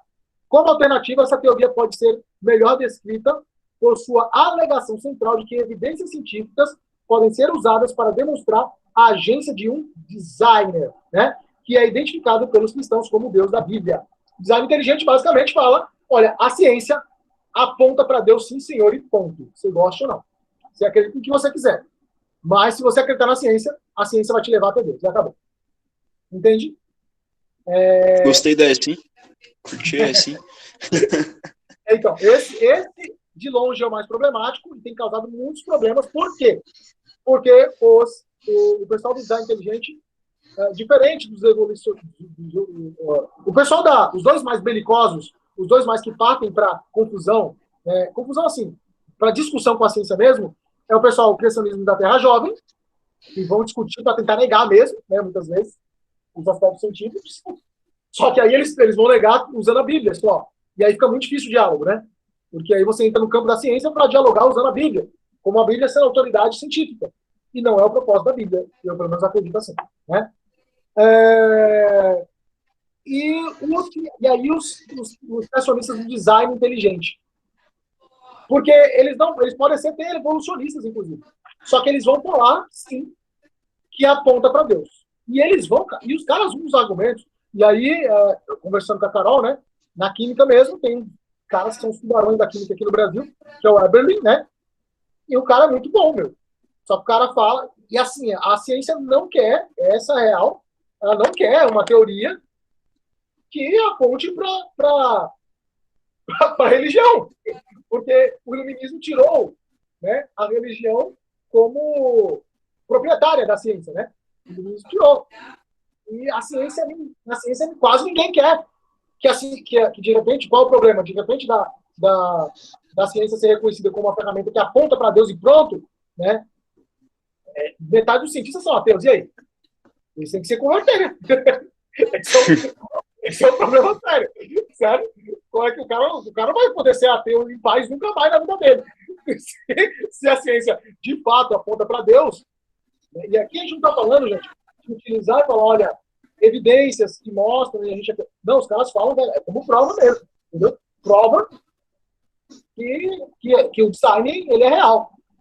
Todo criacionista, ele acredita que Deus fez. E se Deus fez, é o design. Só que o design inteligente não é só acreditar que Deus fez. É uma teoria, entendeu? É uma teoria que vai pegar tudo que a ciência fala e vai procurar as evidências que apontam para Deus. Entendeu? E, Carlos, isso dá uma discussão tão longa, mas tão longa, falar do design inteligente, porque você falou do Evelyn, né? E quimicamente não tem o que você argumentar, porque tá tudo certo, a gente não tá falando nenhuma besteira, né? No final, por isso que eu falo pro grande problema origem, que no final eu falo assim, porque tem um designer por trás de tudo isso que pensou nisso tudo, em lateralidade e tal, e é isso. E aí, assim, é uma discussão que eu acho que ela é necessária, né? Só que o meio acadêmico não aceita muito bem, né? Na verdade, não aceita, né? Tanto é que, assim, ele parou, acho que foi em 2016, ele já estava saindo no meio acadêmico só para focar mesmo no design inteligente, né? Porque não faz sentido. Como que ele vai participar de uma banca, ele vai avaliar um aluno, de repente faz uma pergunta e se o aluno responde, não, porque o designer que estava por trás decidiu, e aí, é meio complicado, né? Mas, assim, isso é uma discussão muito longa, porque realmente eles são bem fervorosos. Bem fervorosos. Assim, Carol, o que eu falo assim, eu não sou cientista das áreas das ciências físicas, né? Então, eu não... Química, física e biologia, eu sou um curioso e fico lendo um bom besta, né? Gosto, acho interessante, mas não sei. Então, é aquilo que eu falei, eu mandei para você lá aquela discussão dele, porque eu falei, olha, meu, eu como leigo, o cara parece estar com a razão, mas eu sou leigo. Fisicamente, Por quê? tá porque tudo certo, não fala nada errado. de nenhum conceito químico errado, ele tá, sabe, tá tudo bonitinho, é aquilo ali mesmo. Mas assim. E aí a pergunta, né, Carol? Se o cara tá correto, por que que. Porque assim, eu acho assim, a questão não é. E olha só, a briga do pessoal do design é o seguinte, que eu tenho lido, né? Eles, não é que eles querem falar, olha, a ciência bate o pé e fala, vocês têm razão e acabou e vocês já é. Vocês são os melhores, né? Mas não é isso. O que os caras querem é o direito de debater de verdade. E eles não são aceitos. Não. Eles querem ser reconhecidos como teoria científica. E a galera da comunidade científica não quer reconhecer. Só que o problema é isso que você está falando para mim, por exemplo. Se o Eberlin vem e ele não erra na organização química dele, né, do desenvolvimento ali da fala dele, ele simplesmente está fazendo encadeamento de teoria científica, certo? Ele está usando o método científico, e na conclusão dele está falando que só fala com design. Cara, se você discorda, você tem que refutar, você não tem que querer falar que o cara é pseudociência. Isso, eu realmente acho isso muito possível. Eu te falo. Eu não abracei o design inteligente, na verdade, eu não abracei nenhuma dessas teorias, dessas 4 teorias aqui. Eu acho que todas elas têm os seus altos e baixos, têm os seus problemas, certo? Eu não gosto muito da teologia, eu não gosto muito de ficar abraçando pacotão, não, porque, cara, teologia, como qualquer outra área, alguém está falando aqui, parece que está tudo certo, daqui a pouco vem e alguém destrói. E aí, se você deposita a sua fé em algo assim, você vai o quê? Vai perder a fé, né? Então, eu não me baseio assim. Mas, assim, eu acho que essa briga do design, ela é justa, porque se os caras estão falando e estão chamando para discussão, os outros que discordam que não tem tudo. É assim que funciona. Eu estou falando por causa da minha área, que é a filosofia. A filosofia é assim, ó. Eu discordo de você. Aí, beleza, você discorda. Por que você discorda? O cara não pode chegar pra você e falar, eu discordo de você, mas não vou nem discutir porque não vale nem a pena, porque você não tem razão. Ah, meu amigo, você vem com esse papinho aí, você já tá descartado. Em filosofia, você já tá descartado, entendeu? Você não pode fazer isso. Você tem que falar por quê, você tem que argumentar, você tem que colocar um negócio com encadeamento lógico e você tem que provar, né, no sentido lógico, claro, ou se é ciência científica, porque aí é ciência, aí é uma outra treta. Porque os caras vão, né, brigar com fatos, né, científicos. Então coloca lá e mostra por que você tem mais razão. Falsibiliza a coisa, cara. Entendeu? Vai lá e mostra que é falso. Agora os caras não. Pra mim é muito simples. Se o design tá tão errado assim, já não vai nem para ser discutido. Por que tá dando tanto trabalho? Isso aqui tá me encucando, entendeu? E eu sou criacionista, entendeu? Eu sou cristão. Eu sou criacionista, e os caras estão falando que não pode, e que é uma... Carol, deixa ele ver quem está participando da aula, Carol. O cara me deu o negócio. Ele tá ouvindo, porque senão se a gente deixa a Maria Luísa, ela toca terror em casa. Aí ele tá ouvindo aqui. Ô, Beto, um abraço, meu querido. Oi. E aí? Beleza? Se não, Maria Luísa toca terror, derruba a árvore de Natal, assim, olha lá, olha, já tá. Te entendo, sei por isso. Eu não tô aqui em casa. Entendeu, Carol? Então, essa é a questão. E o pior de tudo, o design, ele, na minha opinião, ele vem como o mais forte das 4. Por quê? Porque qualquer um dos outros 3 pode entrar no design. Então, é a teoria que abraça todo mundo, cara. E o pior é que eu acho que o que incomoda também, né? Porque cientificamente está certo. Então, como que você vai argumentar? O que você vai falar? Porque assim, os caras vão, né? Pegam e olha, Darwin falou, a partir do momento que o Darwin colocou a seleção natural como uma possibilidade, acabou. Então, a aparência, porque assim, não tem como. Os próprios evolucionistas falam, realmente, você olha para a Terra e há uma aparência de design. Há uma aparência. Tem como negar. É tudo muito organizado, tem muita coisa, né? A sintonia fina da física e tudo mais. Parece que é um design. Aí, quando o Darwin, por exemplo, pensa na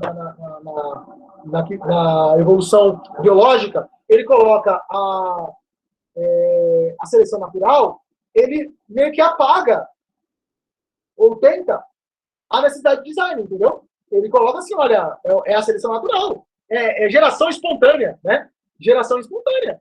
Então as coisas vão se adaptando e espontaneamente, não tem nada demais nisso, elas Beleza. Só que aí os caras pegam, né, e mostram que, na verdade, não tem muito isso, né? Que a geração espontânea não é tão espontânea assim.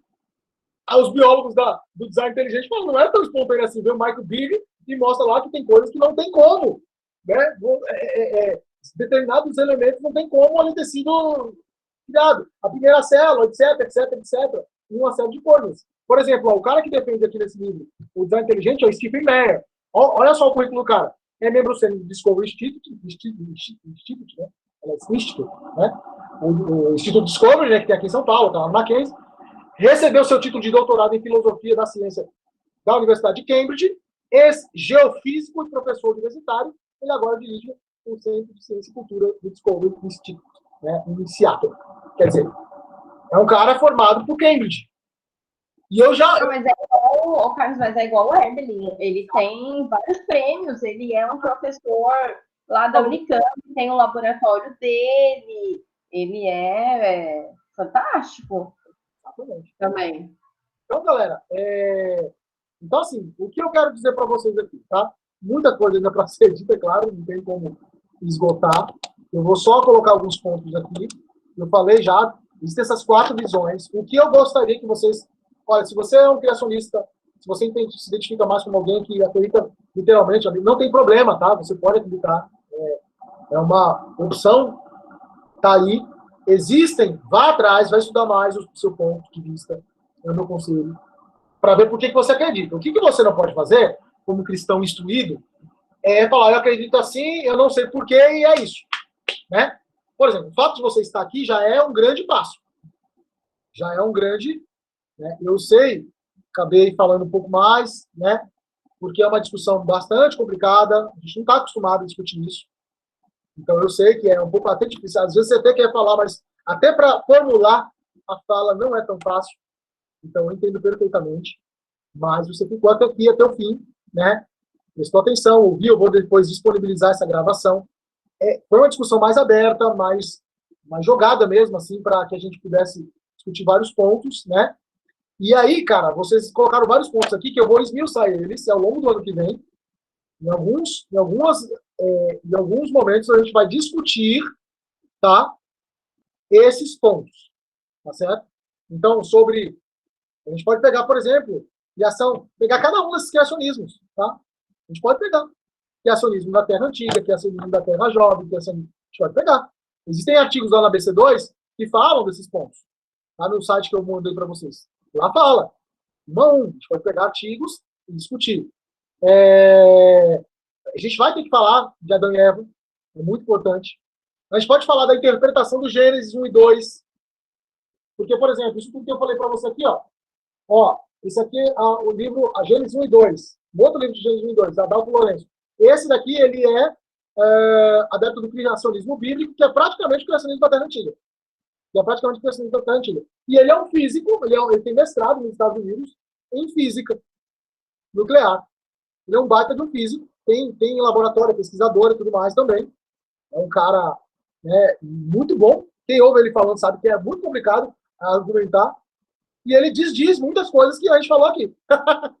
Entendeu? Então a gente pode. Então foi muito bom o exercício que eu fiz em ler esse autor, que é praticamente um ícone aqui no Brasil da teoria da Terra. Eu já vi uns vídeos dele. É muito bom. Já vi é um velhinho, né? Isso, ele é muito bom. Da Terra Antiga, praticamente ele defende e cita um monte de teorias. E eu li esse aqui, que é o John Elton, que é um criacionista evolucionário.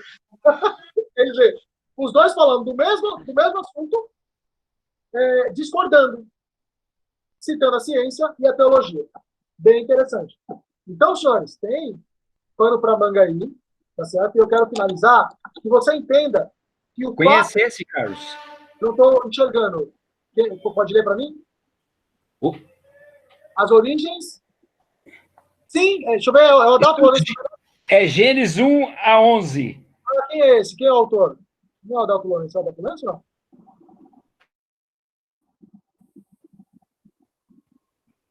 Henry Krauss e Max Kusley, eu acho que é, né?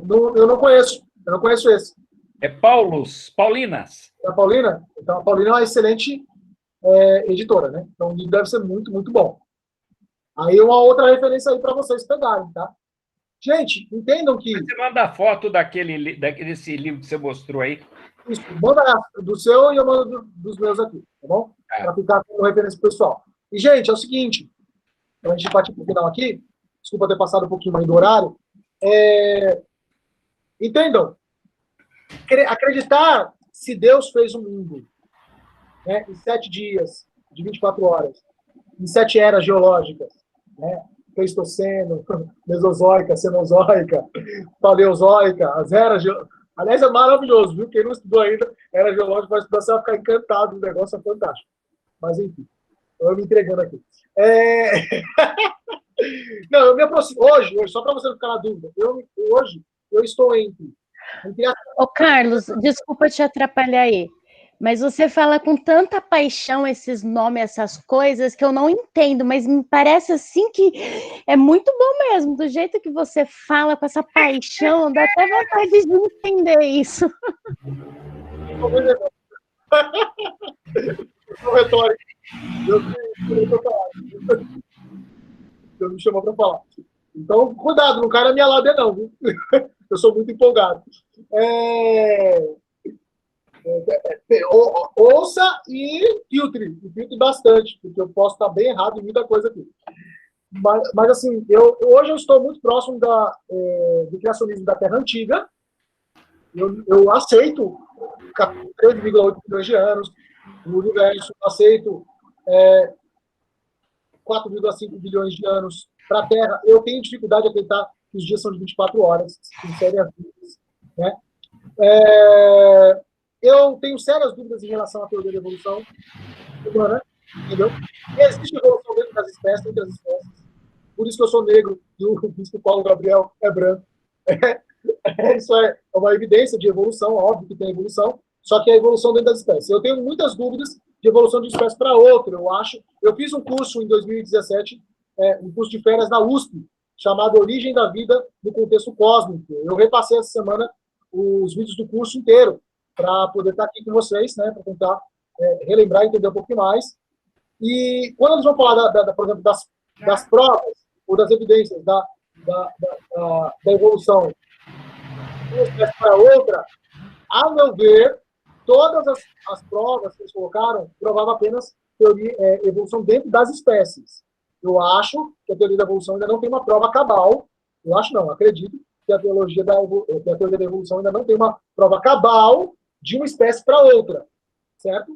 Ainda está, se ela é realmente teoria que Deus usou para criar, a teoria não, é a forma que Deus usou para criar o mundo, ela ainda está por se provar, certo? A não ser que acontece uma mutação.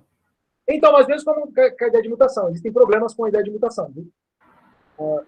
Existem no DNA, existe um mecanismo que impede que a mutação ela prevaleça por muito tempo. Então, pode ter uma mutação aqui e ali, mas o código genético mesmo, ele impede depois que essa mutação ela progrida, entendeu? Então, exceto em casos de leves mutações, que são adaptativas, que é por questão de sobrevivência. Aí o próprio código do DNA ele permite, entendeu? Só que, por outro lado, se você tem a evolução dentro das espécies, por exemplo, tipos de cachorro diferente que evolui, nós não temos apenas o cachorro original que foi feito por Deus. Temos outras espécies, inclusive até feita pelo homem, correto? Então, então esses cachorros não foram feitos diretamente por Deus. Foram feitos por Deus porque Deus que deu sabedoria para o homem, ou para a própria natureza, certo? Ele sustenta todas as coisas. Certo? Deus está no processo todo. Você acredita que a baleia já andou em terra seca? Eu não acho que é nenhum absurdo, não. Poderia, né? Porque existem algumas evidências, né? Pode ser. Mas não todo tipo de baleia. Existem vários tipos, entendeu? Não é todo tipo de baleia. Existem algumas espécies que podem ter andado, né? Em terra. Existem peixes que mostram isso. Então, existem a evolução dentro da espécie é um fato, gente. É um fato científico, claro, né? E que é observável porque a gente mesmo consegue fazer a manipulação genética para isso. Porém, né? Então, assim, a questão é, se pode ter evolução dentro da espécie, e uma espécie nova ela não foi feita diretamente por Deus lá em Gênesis, no início de Gênesis, certo? Por que não poderia, então, Deus ter agido de uma espécie para outra? Entende? E aí vai. Então, existem problemas para a gente resolver. O que a gente não pode achar é que uma pessoa que acredita nisso, ela vai para o inferno, entendeu? Que ela não é de Deus, que ela não acredita em Deus, que ela não tem fé, que ela não ama Deus, que ela não é um cristão de verdade, porque ela acredita de uma forma ou de outra. Isso não pode, seria um absurdo de alto grau, e a gente não pode aceitar isso no nosso meio. Esse é o tipo de coisa que não pode nos dividir, entende? É algo para discutir, é algo importante de ser discutido, mas não é algo que pode nos dividir jamais, entende? Uma pessoa não pode ser considerada um obscurantista horroroso porque ela não acredita que a teoria da evolução ela é a teoria de fato, né? Você pode discordar dela. E outra pessoa pode ser considerada um herege ou um ateu travestido de crente, de cristão, porque ele acredita na teoria da evolução. Porque essas coisas não envolvem... Gente, a teoria da evolução ela não arranha nada no cristianismo. Nem mesmo a doutrina da criação. Porque Deus continua como criador. Porque a teoria da evolução materialista e naturalista ela não explica as origens. Ponto. Ela não explica. Ela não ou é Deus, ou as suas opções. Ou é Deus, ou é acaso, ou é o caos, ou é nada. O caos é uma bagunça só. Então, não tem nem lógica do caos, sem inteligência nenhuma, partir organização. O acaso, nunca viu acaso fazer nada. Certo? Acaso não é algo inteligente. O acaso não faz. O acaso não produz inteligência. Inteligência é o acaso. Inteligência da não inteligência não tem nem lógica isso. E do nada, nada vem. Né? Nihil fit, ex nihil fit. Ou seja, do nada, nada vem. A expressão latina, que é muito usada em filosofia. Então, do nada, nada vem. Então, ou seja, o que sobra? O que sobra é inteligência, certo? O universo inteligente, a conclusão lógica e mais fácil, inclusive, de entender, né, é que ele veio de algo inteligente. Então, é natural até você pensar que foi um Deus que fez. Provas científicas para isso, a gente é uma outra conversa, muito difícil, né? Mas, provas lógicas, com certeza. Então, basicamente isso. Eu não sei se alguém quer falar mais alguma coisa. A gente já passou quase 20 minutos aqui. Alguém gostaria de falar alguma coisa? Por favor, aí. Quem não falou ainda, por favor, fale aí. Eu saber que você está vivo, está bem, está suportando aqui. O que acharam? O que acharam? Vamos fazer um bate-volta. Achei top, achei top. Eu achei muito bom também, mas estou até, assim, ainda estou processando, é muita coisa, é muita coisa. É muita coisa que dá para pensar, então eu não quero nem falar nada, eu só quero processar e vou assistir de novo a live. Eu vou assistir novamente o podcast, até para poder me aprofundar um pouco mais aí e poder ter mais informações. Mas eu acho que esse conteúdo, principalmente dessa equipe que elabora o podcast, é um conteúdo de muita qualidade intelectual. É sério. Assim, do que eu já vi do mundo cristão, assim, de parte, assim, de estudos, né? Eu estou começando a entrar agora nessa parte, principalmente com a ajuda de vocês nesse grupo, é que, assim, por exemplo, eu descobri que C.S. Lewis foi um autor que escreveu obras nos anos 50, né? E eu comecei a ver o pool de obras dele que ele tem criado. Eu comecei a ver podcasts. E, assim, é muito bom mesmo, cara. É tipo uma coisa, assim, que você... é melhor ver isso do que você, às vezes, ver... vou ver uma série aqui. Não, peraí, ó. Tem um conteúdo muito bom aqui, cara, que é quase que um livro aberto para você ouvir. Entendeu? Eu achei muito bacana mesmo, de verdade. Muito bom. Qual é o seu nome? Qual o seu nome? Omerito. Ah, tá. Obrigado. Excelente. Isso aí é cabra bom, viu, Paulo Gabriel? Isso aí é ponta firme também. Muito obrigado, Romer. Sua fala fantástica, muito esclarecedora e muito animadora também, para mim, especialmente. Muito obrigado aí pela fala. Muito bom mesmo. Michele, você que estava aí com a gente a primeira vez, gostou?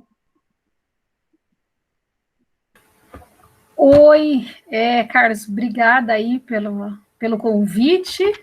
Na hora que você falou, eu não consegui habilitar o microfone para cumprimentar. Meu nome é Michele, eu sou da igreja aqui da cidade de Jarinu. Conheci a ABC2, na verdade, há um tempo atrás e até tentei participar de algumas reuniões presenciais, mas foi bem oportuno a pandemia, porque eu consegui participar de algumas reuniões aqui do grupo de Campinas, né? Não muitas, mas consegui. É muito desafiador, muito inspirador esse tema de fé e ciência, eu gosto bastante, até por conta da minha atuação, né? Também sou professora e eu acho que, assim, o cristianismo tem tudo a ver com a ciência, sempre acredito nisso, mas é muito complicado mesmo, acho que complicado não é a palavra, eu acho que é uma complexidade, assim, misteriosa e, ao mesmo tempo, inspiradora. E foi muito bom aprender mais um pouco, estar por aqui, e continuo aprendendo e tendo a necessidade aí de aprofundar, de estudar, mas é um tema que me desperta muito, muitas das coisas que eu leio aí, que eu me identifico com esses estudos, eu busco aprendendo, né? Muito obrigada pela oportunidade, que Deus abençoe a vida de vocês. Amém, Michele, muito obrigado pela sua participação. Você é professora do quê? Eu não sabia que você era professora. Eu sou da área da administração, minha formação é administração, meu mestrado em administração, doutorando em administração, é o que eu gosto. Que legal, hein? Oi? Que honra. Muito obrigado. Eu gosto da área da administração. Eu atuo aí no ensino superior e no ensino técnico. Que maravilha, hein? Aí, ó, o Romer é da administração também, Romer. Mais uma aí, para você. Quem? O Romerito, o rapaz que falou há pouco agora, ele é da administração. Tá. Legal, seja bem-vindo aí. Uma colega de área aí. Perfeito. Muito obrigado pela participação. A gente está aqui Obrigada. de forma bem plural mesmo, em muitas áreas. E é bem, sim, bem legal poder contar com essa pluralidade. Muito feliz. E eu acho assim, o mais enriquecedor é discutir isso no meio cristão, né? Porque essa questão de ciência, e a gente nem coloca fé, mas falar mesmo de ciência, isso foi muito restrito durante muito tempo, só na academia, só nas pesquisas fora do universo cristão, né? E eu me identifico muito quando eu vejo cristãos, e aqui a gente não quer dizer cristãos mesmo, praticante da fé cristão, né? Mas eu ouvi aí a fala da Ana Carolina, né?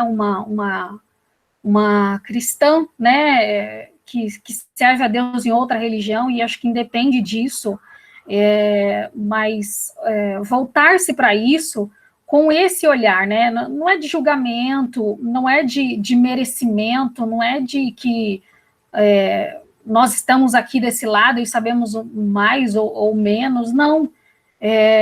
Eu acho que conhecer e aprender desse universo de Deus é inspirador para qualquer pessoa. E que bom que o universo dito cristão, que tinha outros olhares no passado, enxergou outras coisas, né? Eu acho isso fantástico. Muito obrigado pela fala, maravilhosa fala aí. Deus abençoe a sua vida. Né? Muito feliz. Quando o Covid acabou me levando essa situação, né?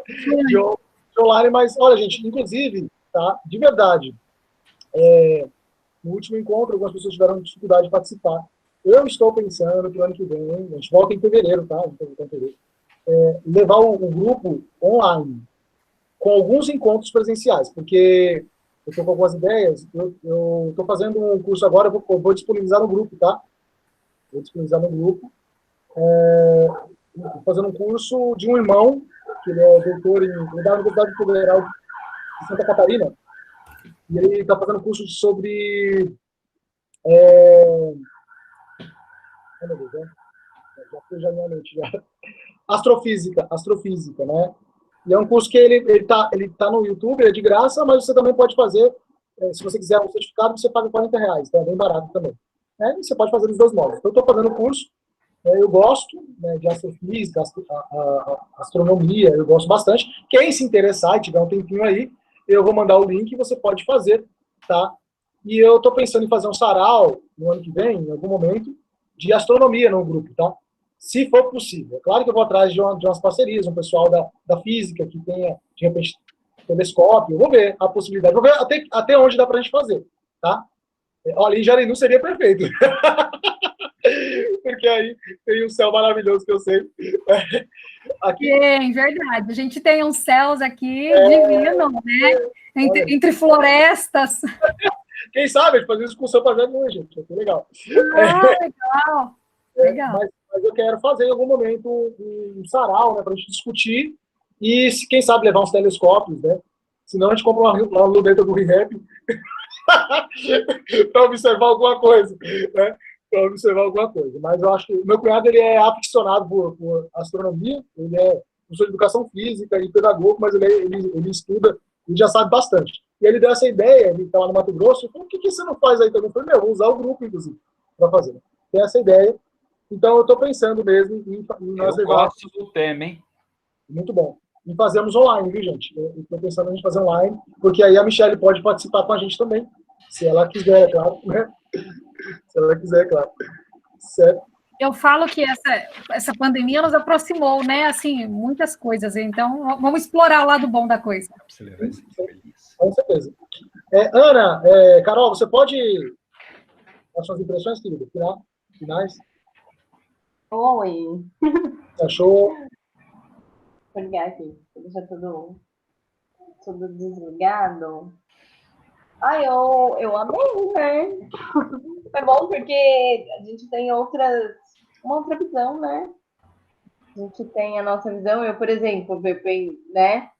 Um dia, 24 horas, tudo. Aí o William falou, mas tem Deus, aí a gente pensar, né? Para não pensar um pouco. Sempre bom. Amei. Foi uma pena porque da última vez eu não consegui ir, né? Porque estava na correria das coisas da escola e infelizmente eu não consegui participar. Mas aí agora online já deu... Então, esse é um dos motivos que eu quero fazer online, né? Para não nos limitar, né? Claro que aí eu farei alguns presenciais para a gente se ver também, eu acho importante, né?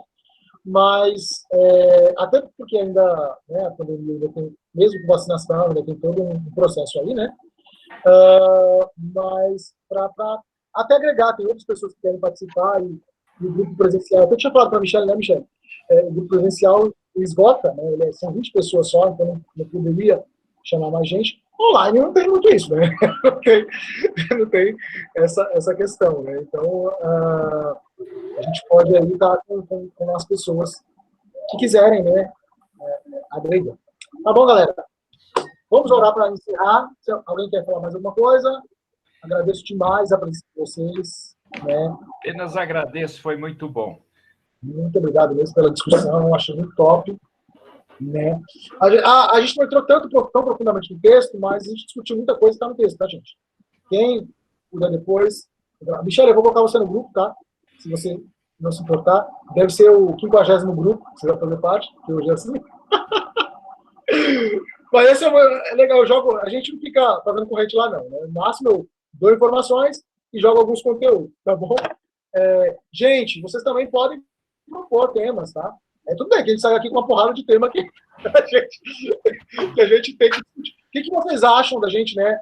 Pegar aí o começo do ano que vem, tá discutindo os primeiros meses, tentando compreender um pouquinho mais esses vários aspectos da evolução. Vocês topam? Vocês acham que é legal fazer isso para a gente conseguir trazer pelo menos Aí eu vou direcionando, entendeu? Aí eu vou colocando ponto a ponto para não... Que hoje, como eu falei, foi uma coisa mais jogada para a gente só sentir, né? As dúvidas e tudo mais. Deu para sentir bem. Que são tem bastante dúvida. Temos bastante dúvidas, né? Então, pode ser, beleza? Eu vou fazer uma seleção, então, de textos, etc., e dos temas mais voltados aí, talvez no primeiro semestre, para a evolução. Talvez eu coloque alguma quebra no meio, se der fazer o sarau no primeiro semestre, a gente faz, senão, joga para o segundo, tá bom? Vamos orar, queridos.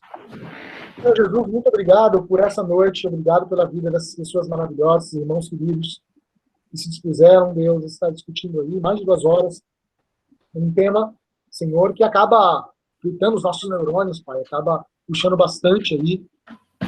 Oh, Deus, muito obrigado pela oportunidade de estar com essas pessoas incríveis, cristãos piedosos, pessoas que amam o Senhor, acima de tudo, e que querem, Deus, expandir a compreensão com o propósito, tenho certeza, de glorificar o Teu nome, Senhor, e de estarem, né, de poderem responder questões para si e também para aqueles que precisam, Senhor, de respostas. Que o Senhor esteja nos guardando, nos dê uma boa semana, aqueles que estão saindo da enfermidade, no meu caso, minha esposa, tantas pessoas nessa situação no Brasil, Deus. O Senhor venha com a tua cura sobrenatural, Pai, poderosa, em teu nome, em nome de Jesus te peço. O Senhor haja aqueles que estão sofrendo por perderem entes queridos, que o Senhor console o coração, Deus. Abençoe os médicos, abençoe os virologistas, abençoe, Senhor, os profissionais químicos e da área da saúde que estão trabalhando, Senhor, na linha de frente para combater essa enfermidade. Em nome de Jesus, dê graça para eles, sabedoria, e que em breve, Senhor, nós possamos estar livres de toda essa situação. É o que nós te pedimos e te agradecemos em nome de Jesus. Amém. Amém, queridos? É isso aí. Muito obrigado. Vou disponibilizar depois lá no grupo. Tá bom? Amém. Boa noite para todos. Deus abençoe, viu? É muito bom estar no grupo, ver vocês e aprendendo com vocês.